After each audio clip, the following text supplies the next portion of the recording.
What's up, guys? Welcome to another video.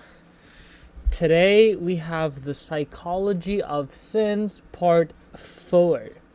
And today we have pride. Now this is supposed to be like a guy who is like clearly bigger and stuff, and then this is the guy who's clearly smaller. Now, what does the Bible say about pride, right? Bible verse about pride.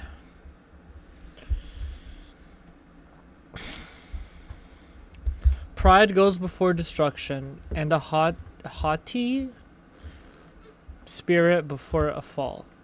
God opposes the proud, but gives grace to the humble. One's pride will bring him low, but he who is low in spirit will obtain honor. Now, what were we called to be like? Jesus. Now, being prideful doesn't mean you forget where you come from.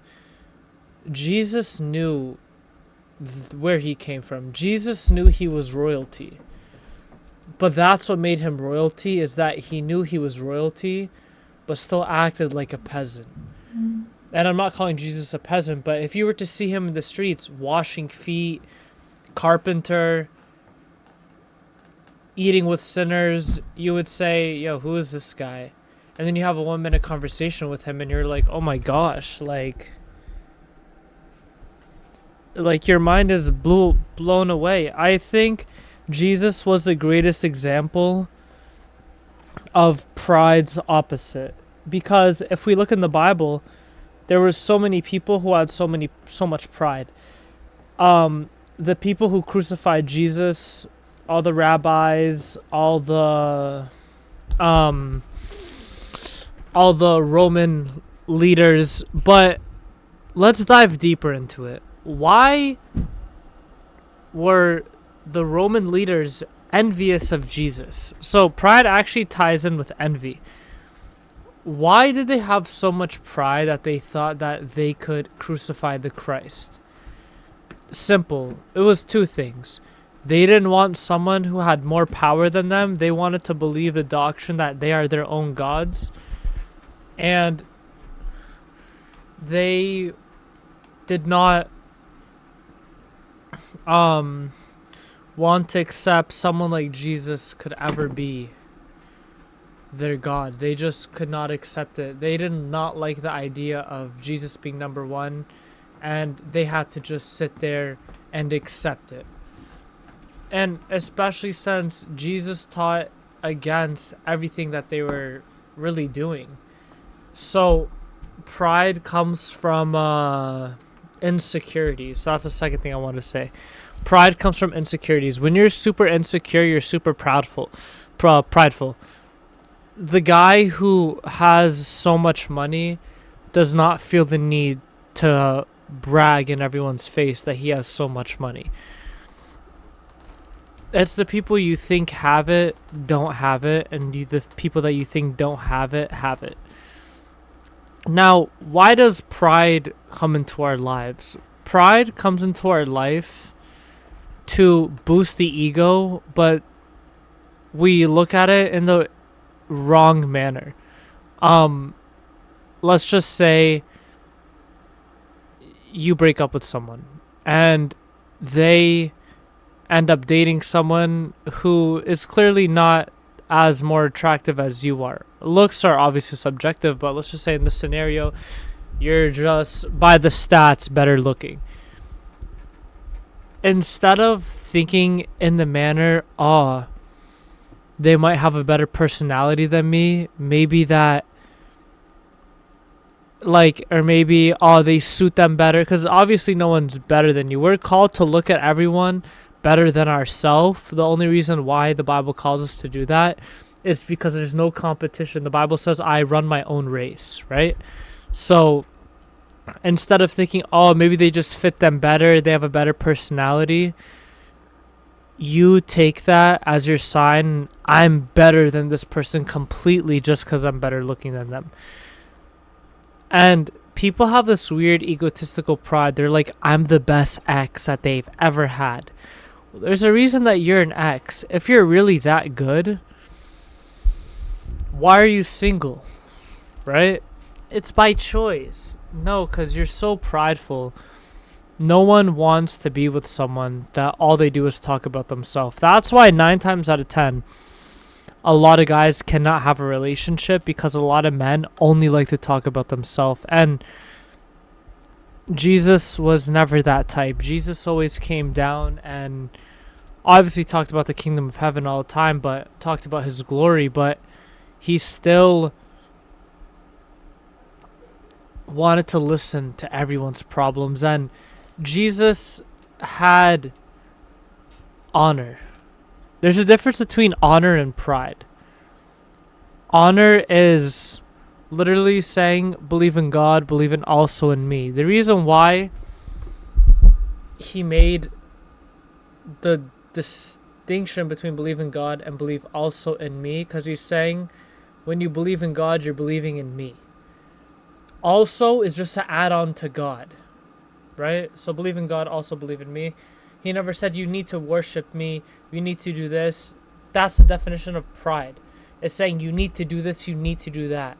Humility is coming down, being yourself, and people aspire to be like you. Not because you said, guys, be just like me, but you're just such a magnet for good that people just want to cling on to you. And the thing with pride, it always comes from a broken spirit. The person who is so prideful is the person who always got bullied when they were younger, but now they became the person that you cannot bully. They became the bully, right? The kid who gets bullied, instead of becoming the person that he needed to defend him, he becomes the bully. And what does pride really mean? You're running away from yourself. Whenever you're prideful, it's really you saying, I don't actually have enough confidence in it, so I'm going to say it till I believe it. Right? That's why all the people say, I'm the fucking best. She's never going to have better than me. She sucks. I'm better looking. I have more money. This, and that. Everything you just said, there's someone more who has 10 times more than you. What you're really trying to say is, yeah, I'm insecure and all I have is makeup to cover up my act. Now, I think to take pride in your work is different than being prideful, right? To work a 12-hour day and build, like, me, I'm a landscaper, so to work a 12-hour day and take pictures of really cool stuff that I did, make the lawns look nice and crispy, and being proud and showing my friends, saying, look, and, like, they're happy to see it, is different than saying, everyone sucks, I'm the fucking best, no one could keep up with me. Like, in order to win, you have to think you're the best version of yourself. Right? Like, I could come on here and think, I'm the best Christian channel ever. What does the best even mean? What does that even mean? Why am I comparing myself to other people? That literally makes no sense. I think in order to be you could really only be the best when you realize you're not who you were yesterday. If you wake up and every day you're the same, nothing changes, that's when depression comes, and then you use pride to mask it. If every day's the same, that's why they say go for different walks, because if you go for the same walk, you're going to have the same thoughts. But if you go on a new trail, you have new thoughts. So if you struggle with my day is the same exact thing, let's just say 6 days out of the week you go to the gym. 5 days out of the week now you're going to go to the gym. And the one day, instead of going to the gym, you're going to go to a new trail and you're going to do a new mile, a new hike, maybe a bike ride, something new, and watch how rapid your thoughts are going to change. And why I say this is because when you live the same day by day, nothing's changing, and you're so depressed, you start to mask your personality with egotistical stuff. That's why the person who stays working at McDonald's, you've ever realized it's the people who Like, you wouldn't even think that they would brag about certain stuff they do. Or the bum who, like, always has a bunch of sex with a bunch of girls, but his life is the same. It's the same thing every day. He knows what he's doing is wrong, but he masks it with pride. Because it just shows, yeah, I'm not secure in who I am. I don't need to come on here and say I'm the best Christian in the world. I don't think that, and I don't believe that. That's why the Bible always says the humble in spirit will enter the kingdom of heaven, because it's the humble, it's the person you look past is the one who would die for you. You know, it's the person who has their hand out like this. They just got done from a 12-hour shift. They're low-key a little dirty. And you look at them and you're like, I'm not shaking your hand. That's why any homeless person I talk to, I give them hugs. Like, I will never ever deny a hug from a sick person, from a homeless person. I don't care if you're sick. I don't care if you have the cold. Oh, stay away from me. I don't care. Give me a hug because Jesus will heal you. We need to start thinking like that. Because we're spirit, guys. I want to also teach you guys. I'm going to slowly spoon feed you guys about spirituality and like the spiritual Christ. To alchemize the evil. So what I mean by that is this. There's a person in your family. They're going to give you a hug. You're going to, after you're going to see them. It's been like a week or something. And you go to give them a hug. And they go, oh, but by the way, I'm sick. I don't want to get you sick. Hug them anyways. Because the righteous person says, it's okay, I have Jesus. You're going to be healed. Come give me a hug. That's what the righteous person does. But they don't teach you that. They just teach you when you're sick, pray for them. When you're sick, give them love. That's what Jesus did. And I want to tell you guys a secret. How did Jesus heal someone? Love. When Jesus looked at the sick person, he didn't see the sick person. He saw the lower nature of the person, and then he saw who they really are. That's why the Bible says he sees the hearts. That's the only reason why Jesus is able to heal, because he sees the hearts of who we really are. He sees the goodness in who we really are. That's how we do healings like Jesus. And maybe it's not physical healings, but it's emotional healings. When I see someone everyone looks past them like they're dirt, and you look at them and you see them for who they are, you see nothing but ball of love. Your love, it is literally a wrecking ball. The love sees hate and literally swoops through and grabs it and brings it up with it. That's how Jesus healed the person with leprosy. Everyone was like, ew, don't go near that man. Jesus literally, how I imagine it, he looked him, and the Bible doesn't say he hugged him, but this is how I feel like it happened. Jesus literally just hugged him and saw him for who he really was, and that's what healed him. The love, the understanding. Jesus healed through love. That's why, guys, have you ever seen the person who literally everything, the worst thing happened to them, they're mopping floors, but they're in love, and they're happy, they're singing songs, they're scrubbing toilets, and they're singing happy songs? That's what love does. Love is true alchemy. Love is turning lead into gold. That's true power. Hugging the sick. Hugging the person who has dirt all over their shirt.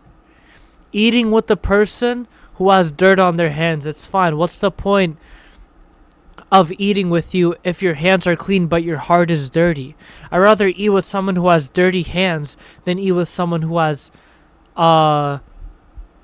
clean hands but a dirty heart. I've never been one to be like, ew, never. Not in an egotistical, oh look, but this is what I'm saying. We need to stop looking at everyone like they're gross or this or that. It's love. Well, they smell a little bad. Okay? Give them deodorant. Stop making fun of them. Like, you know what I mean? But yeah, man. pride will, if you're prideful, you will be humbled. Trust me, I've seen it happen to the best. I've seen it happen to the best. And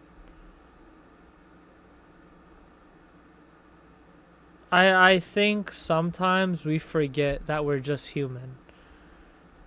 I think sometimes we forget that. I think we think it's so serious, but it's not as serious as we think. Sometimes it's just as simple as learning to let go and trust that what God has for you will be for you. That's why pride comes. You're like, well, that's more envy, I would say. But yeah, guys, I hope you like that little. So the psychology behind pride is that it's the person who is so uncomfortable with who they are, feels they're not proving it to the world, but they're actually proving it to themselves. The guy who sleeps with a bunch of girls is trying to prove to himself that he is a man, right? The guy who his whole life mission is to be a millionaire is thinking that that will heal their inner child.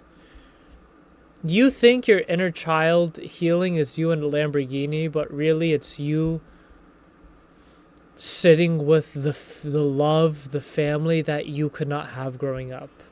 Obviously, sometimes like to be in your dream car is healing the inner child, but to think that's the goal, no. If you're really prideful, that just means that there's something within you that is scared to accept who you really are. And I want to say this. If you become what you're most scared to be in the way where you're suppressing your loving emotions because you're scared of being judged, try your best to snap out of that, because that's when pride really comes. You know.